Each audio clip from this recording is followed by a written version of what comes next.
Pembacaan Katekismus Gereja Katolik, kita akan membaca tentang dogma-dogma mengenai iman Katolik. Mengapa ada dogma?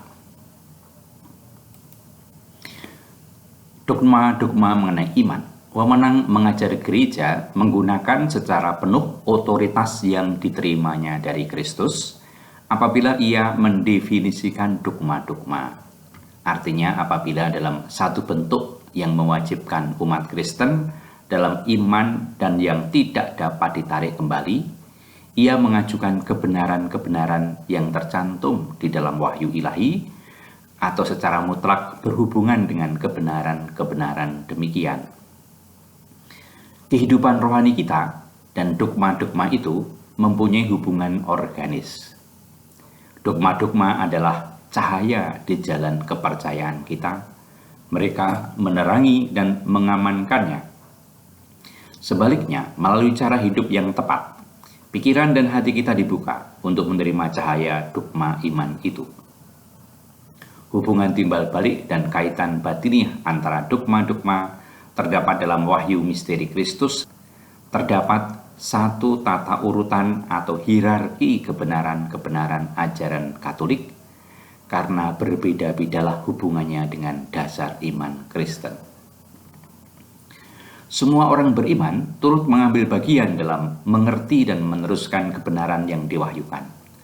Mereka telah menerima urapan Roh Kudus yang mengajar mereka dan yang membimbing mereka untuk mengenal seluruh kebenaran. Keseluruhan kaum beriman yang telah diurapi oleh Yang Kudus tidak dapat sesat dalam beriman. Dan sifat mereka yang istimewa itu mereka tampilkan melalui perasaan iman ati kodrati segenap umat.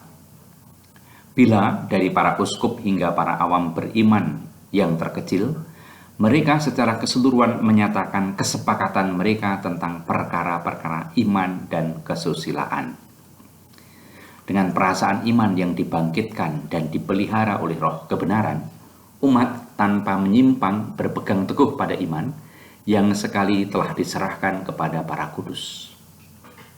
Dengan pengertian yang tepat, umat semakin mendalam menyelaminya dan semakin penuh menerapkannya dalam hidup mereka.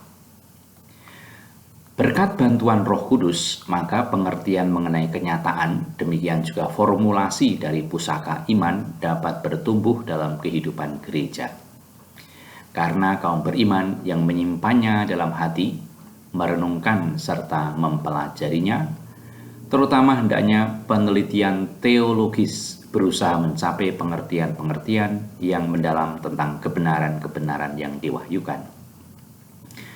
Atas dasar pemahaman yang lebih mendalam sekitar inti hal-hal rohani yang dialami, kata-kata ilahi tumbuh bersama orang yang membacanya.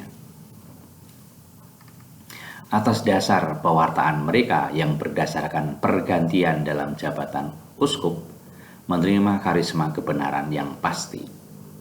Maka jelaslah tradisi suci, kitab suci, dan wewenang mengajar gereja menurut rencana Allah yang maha bijaksana, saling berhubungan dan berpadu sedemikian rupa, sehingga yang satu tidak ada tanpa kedua lainnya, dan semuanya bersama-sama masing-masing dengan caranya sendiri di bawah gerakan satu Roh Kudus membantu secara berdaya guna bagi keselamatan jiwa-jiwa. Tradisi suci, kitab suci, dan wewenang mengajar gereja berdaya guna bagi keselamatan jiwa-jiwa. Demikian pembacaan Katekismus Gereja Katolik tentang dogma mengenai iman. Semoga memberi inspirasi berkah dalam.